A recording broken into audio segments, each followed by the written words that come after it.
Assalamualaikum warahmatullahi wabarakatuh. Saya Khalila Harasta, saya akan menjelaskan apa itu pengertian, ciri, dan contoh interaksi sosial. Yang pertama, apa itu interaksi sosial? Interaksi sosial adalah hubungan timbal balik yang dinamis antara individu dengan individu, individu dengan kelompok, atau kelompok dengan kelompok yang saling mempengaruhi dan dapat mengubah perilaku. Dan apa saja cirinya? Ciri-ciri interaksi sosial adalah pelaku lebih dari satu orang, adanya komunikasi dengan simbol, dimensi waktu yang mencakup masa lalu, kini, dan mendatang, serta adanya tujuan-tujuan tertentu yang ingin dicapai. Contohnya apa ya dalam kehidupan sehari-hari? Yang pertama, makan bersama dengan keluarga, berkunjung ke rumah tetangga, menghadiri acara keluarga, melakukan kerja kelompok di sekolah, berpartisipasi dalam kegiatan ekstrakurikuler, OSIS atau MPK, serta menolong temannya kesulitan, dan bergabung dalam sebuah komunitas. Itu saja yang saya jelaskan hari ini. Terima kasih. Assalamualaikum warahmatullahi wabarakatuh.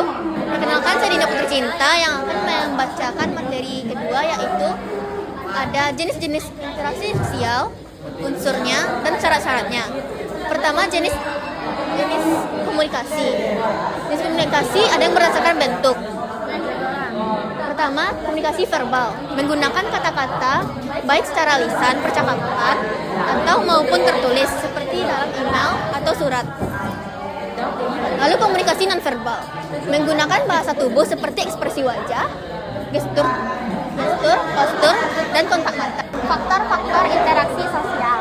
Yang pertama adalah identifikasi, yaitu kecenderungan dalam seseorang untuk menjadi sama dengan pihak lain yang membentuk kepribadian seseorang. Contohnya, meniru penampilan atau gaya bicara seseorang yang dikagumi. Dan kedua adalah sugesti, yaitu pengaruh dari orang lain yang membuat kita melakukan hal tersebut. Contohnya, bukan dari seseorang untuk melakukan sesuatu. Yang ketiga adalah motivasi. Motivasi adalah dorongan dalam diri untuk melakukan hal tersebut. Contohnya, saat kita termotivasi dalam belajar untuk meraih masa depan. Yang keempat adalah simpati. Tadi Muhammad Al-Qudsi dari kelompok 3 ingin menyampaikan materi tentang bentuk-bentuk interaksi sosial asosiatif. Yang pertama, kerjasama. Kerjasama didefinisikan sebagai usaha bersama antar individu atau kelompok untuk mencapai tujuan bersama. Menurut Charles H. Chuli, kerjasama timbul apabila seseorang menyadari dirinya. Assalamualaikum warahmatullahi wabarakatuh. Bentuk-bentuk interaksi sosial asosiatif akomodasi. 1. Koerasif, penyelesaian konflik dengan paksaan. Contoh, demonstrasi bubarkan paksa oleh aparat. 2. Adjudikasi, penyelesaian sengketa melalui pengadilan atau putusan hukum. Contoh, dua pihak berusaha berselisih diselesaikan dengan pengadilan. 3. Kompromi, kedua pihak saling mengurangi tuntutan untuk mencapai kesepakatan. Contoh, dua teman bertengkar lalu sepakat saling mengalah. 4. Arbitrase, pihak ketiga berkuasa diminta memutuskan masalah. Contoh, perselisihan dua klub bola diselesaikan oleh PSSI sebagai penengah. 5. Konsiliasi, mempertemukan pihak bertikai untuk berdamai secara damai atau sukarela. Contoh, mediasi antar warga oleh kepala desa agar tidak menjadi konflik lebih besar. Assalamualaikum warahmatullahi wabarakatuh. Assalamualaikum warahmatullahi wabarakatuh. Perkenalkan, saya Kaila dari kelompok 6 dan saya akan menerangkan materi bentuk-bentuk interaksi sosial akomodasi. Akomodasi sendiri pengertiannya adalah proses penyesuaian sosial untuk meredakan pertentangan antara individu atau kelompok agar tercapai keseimbangan sosial.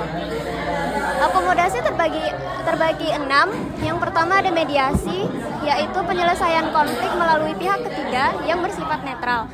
Assalamualaikum warahmatullahi wabarakatuh. Perkenalkan, nama saya Atika Kunita Faiza. Saya berasal dari kelompok 7. Saya akan membacakan bentuk-bentuk interaksi sosial. Jadi pengertiannya, interaksi sosial adalah Hubungan timbal balik antara individu dengan individu dengan kelompok, maupun kelompok satu dengan kelompok lainnya. Interaksi sosial dapat terjadi dalam suasana persahabatan maupun permusuhan. Bisa dengan kata-kata, jabat tangan, dan bahasa isyarat. Interaksi sosial akan terjadi apabila memenuhi dua syarat, yaitu kontak dan komunikasi. Bentuk interaksi sosial ada dua, yaitu asosiatif dan disosiatif. Yang pertama itu sosial asosiatif, adalah bentuk interaksi sosial positif yang mengarah pada kesatuan dan kerjasama. Yang termasuk jenis interaksi sosial asosiatif adalah kerjasama, akomodasi, akulturasi, dan asimilasi.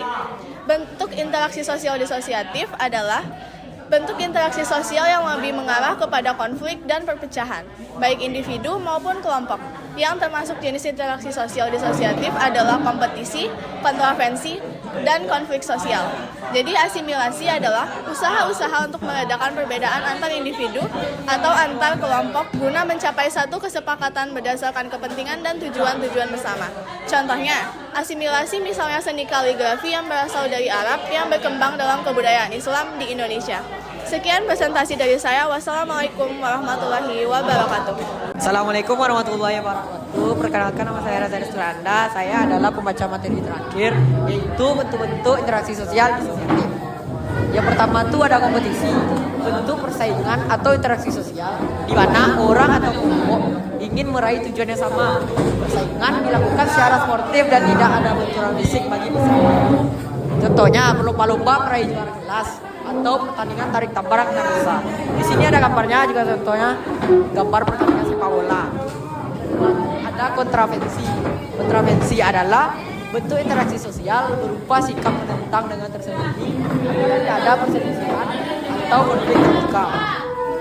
Kontravensi merupakan proses sosial yang ditandai dengan ketidakpastian, keraguan, penolakan, dan penyangkalan yang tidak dapat diungkapkan secara terbuka.